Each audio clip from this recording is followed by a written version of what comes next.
नमस्कार दोस्तों, target with PS Parihar channel में आपका स्वागत है। आइए शुरू करते हैं और देख लेते हैं कि दैनिक सायंकाल समाचार के इस वीडियो में विद्यार्थी जीवन से संबंधित कौन कौन सी सूचनाएं हैं। तो वीडियो को जल्दी से लाइक कर दें, शेयर कर दें और जिन छात्रों ने चैनल को अभी भी सब्सक्राइब न किया हो तो जल्दी से सब्सक्राइब कर लें ताकि आप लोगों को इसी प्रकार की ऑथेंटिक अपडेट से सबसे पहले मिलती रहे। चलिए शुरू करते हैं, बात कर लेते हैं सबसे पहले चर्चित मुद्दे की, बजट की प्रतियोगी और युवा क्यों नाराज हुए, और उसके बाद में हम लोग टीजीटी पीजीटी प्राथमिक शिक्षक भर्ती और अन्य बातों पर चर्चा करेंगे। आज ये बजट तो पेश हो गया। निर्मला सीतारमण जी ने आज 7वां बजट पेश किया, बहुत सारे रिकॉर्ड बने।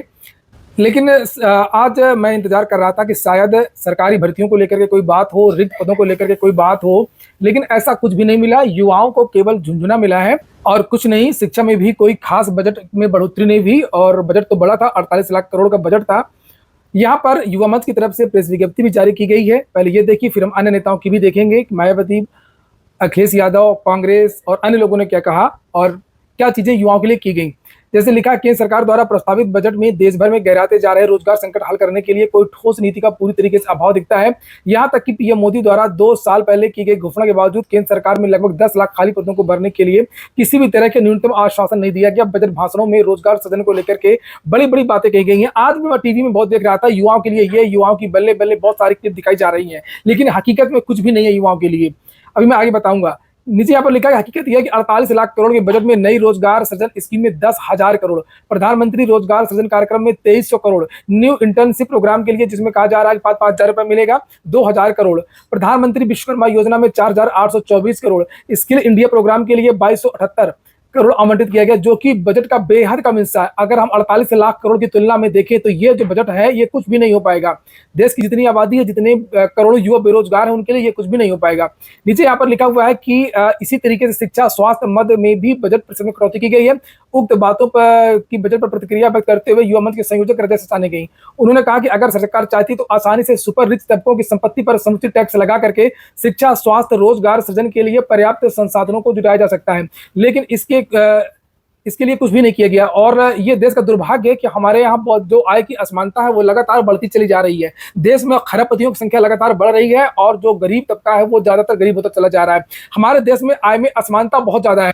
इसको लेकर के कई अर्थशास्त्री लेख भी लिख चुके हैं। आप लोगों ने भी देखा होगा, अरबपतियों की बढ़ती संख्या अच्छी अर्थव्यवस्था नहीं बल्कि खराब होती है अर्थव्यवस्था का संकेत है। जो लोग कठिन परिश्रम करके देश के लिए भोजन उगा रहे हैं, इंफ्रास्ट्रक्चर का निर्माण कर रहे हैं, फैक्ट्रियों में काम कर रहे हैं, उन्हें अपनी बच्चे की फीस भरने, दवा खरीदने और 2 वक्त का खाना जुटाने में संघर्ष करना पड़ रहा है। अमीर गरीब के बीच बढ़ती खाई लोकतंत्र को खोखला कर रही है। निशा अग्रवाल सीईओ हैं ऑक्सफैम की। सरकार जो भी वैकेंसीज निकाल रही है आजकल ज्यादातर संविदा पर निकाल रही है, आउटसोर्सिंग पर निकाल रही है, इसलिए नियमित भर्तियों की बात की जा रही है। और जो भी सरकारी पद हैं, रिक्त पद हैं, उनको सरकार भर नहीं रही है। जबकि वास्तविकता यह है कि जितना ज्यादा सरकारी पद भरे जाएंगे या अच्छी सैलरी वाली जो नौकरियों का जो सृजन होगा, उनसे लोगों की क्रय शक्ति बढ़ेगी, तो उससे कंपनियों का भी फायदा है। ऐसा नहीं है, पूरे देश को उससे फायदा होता है। लेकिन जब लोगों के पास पैसा ही नहीं रहेगा, 6,000, 8,000, 10,000 की नौकरी करेंगे तो उनके पास कुछ संचय नहीं होगा, उनकी क्रय शक्ति नहीं बढ़ेगी। इससे जो फैक्ट्रियां हैं, जो उद्योग धंधे हैं, उन पर भी प्रभाव पड़ता है। ये बात सरकार को समझ में नहीं आ रही है। मैं निजी क्षेत्र की भी बात करूंगा। निजी क्षेत्र को सरकार बढ़ावा दे रही है, लेकिन बड़ी चिंता की बात है कि निजी क्षेत्र भी बहुत ज्यादा रोजगार सृजन नहीं कर रहा है, बहुत ज्यादा नौकरियां नहीं दे रहा है, अच्छी नौकरियां नहीं मिल रही बड़ी बड़ी कंपनीज में। यहाँ पर उसके बारे में आगे बताऊंगा। यहाँ पर देखिए लिखा है, आज की नेताओं ने क्या कहा। लिखा, संसद में मानसून सत्र के दूसरे दिन यानी आज मंगलवार को वित्त मंत्री निर्मला सीतारमण ने मोदी सरकार के तीसरे कार्यकाल का पहला बजट पेश किया और इसी के साथ वह लगातार 7 बार बजट पेश करने वाली पहली वित्त मंत्री बन गई। लेकिन बजट में की गई घोषणाओं और प्रावधानों से विपक्ष खुश नहीं है और कोई भी खुश नहीं है, इसीलिए शेयर मार्केट भी डाउन हो गया। आज आपने देखा होगा। लिखा, समाजवादी पार्टी के राष्ट्रीय अध्यक्ष अखिलेश यादव, बसपा सुप्रीमो मायावती ने भी अलग अलग बयानों को लेकर के निराशा जताई है। अखिलेश यादव ने कहा है कि इस बजट में यूपी के लिए कुछ भी नहीं है।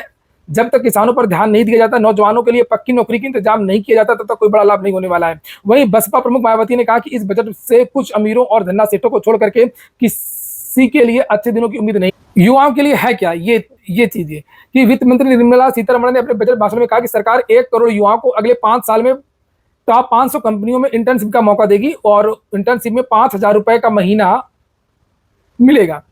इसमें युवाओं को कारोबार के वास्तविक माहौल को जानने, अलग अलग पेशे की चुनौतियों से रूबरू होने का मौका मिलेगा। इसके तहत युवाओं को हर महीने 5,000 रुपए का भत्ता दिया जाएगा। बस ये 5,000 रुपए के लिए ही इन्होंने पैसा रिलीज किया है और आज के बजट में सरकारी नौकरियों के लिए कोई भी बात नहीं की गई है। जबकि पिछली बार तो 38,000 एकलव्य विद्यालयों में शिक्षकों की भर्ती की बात की गई थी।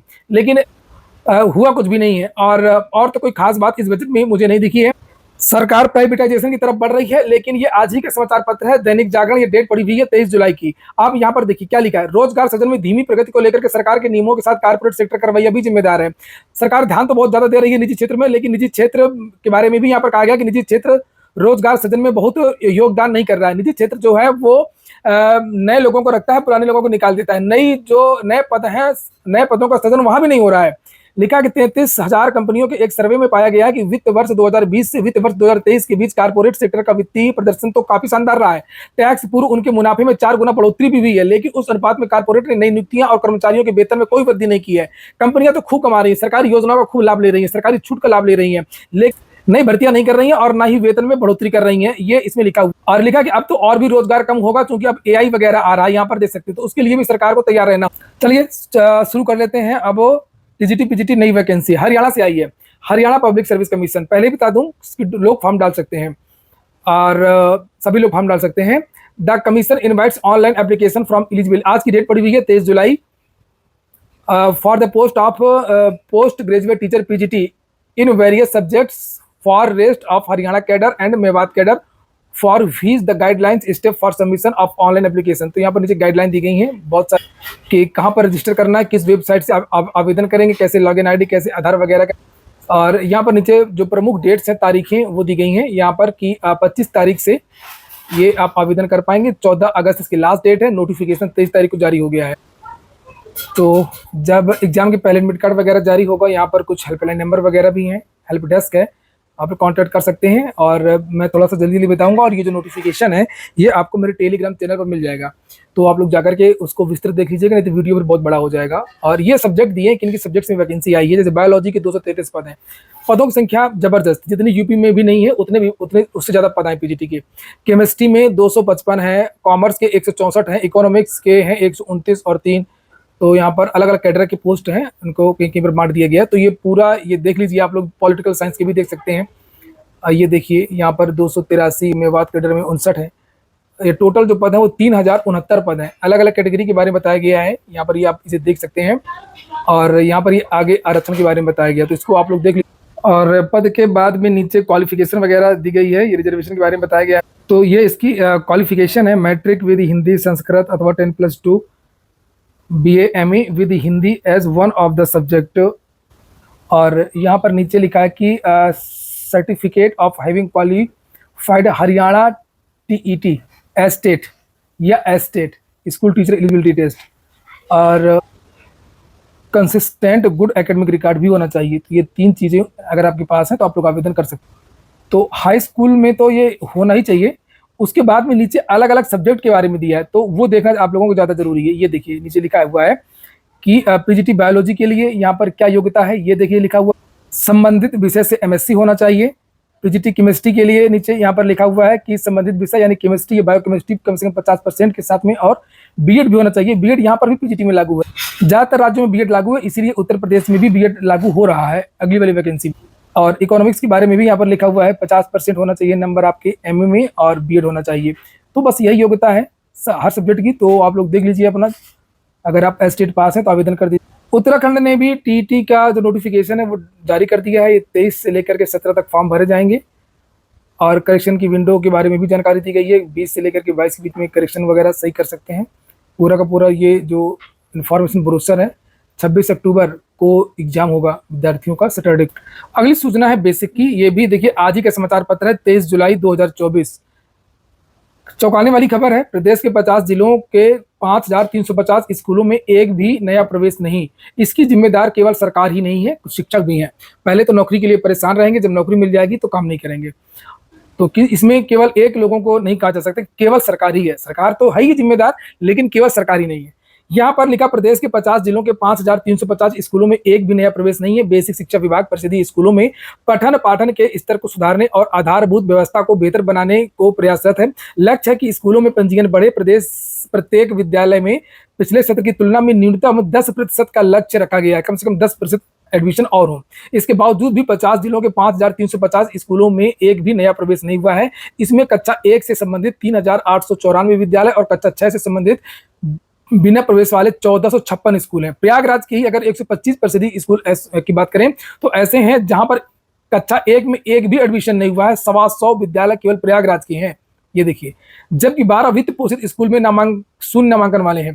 कक्षा 6 में बेसिक शिक्षा विभाग के 16 और वित्त पोषित स्कूल 78, अर्थात कुल 97 जूनियर स्कूलों में एक भी नया पंजीयन नहीं हुआ। तो इस पर ध्यान कौन देगा? ध्यान देगी सरकार ही। सरकार एक अभियान चलाए, जो भी चीजें हैं जो नहीं पढ़ाता है उससे पढ़वाए, जो इंफ्रास्ट्रक्चर की कमी है वो उसको पूरा करे। और जिन विद्यालयों में शिक्षक नहीं है, ऐसे भी बहुत सारे विद्यालय हैं जहाँ पर शिक्षक नहीं है, तो वहाँ पर अभियान चला करके शिक्षकों की नियुक्ति करे, उनका कुछ भार कम हो। एक टीचर के हवाले जब 150 विद्यार्थी होंगे तो वो कैसे पढ़ा पाएगा? जब नहीं पढ़ा पाएगा तो कोई एडमिशन क्यों करवाएगा? सीधा सीधा पूरा पूरा गोल गोल है। तो नोटिस जारी की गई है, जो भी विद्यालय के टीचर वगैरह है, प्रधानाध्यापक वगैरह है, विभाग से पूछा गया कि एडमिशन क्यों नहीं हो रहा है, और अगर यही क्रम जारी रहा तो कोई एडमिशन नहीं कराएगा और सारे जो विद्यालय सरकारी है वो बंद हो जाएंगे।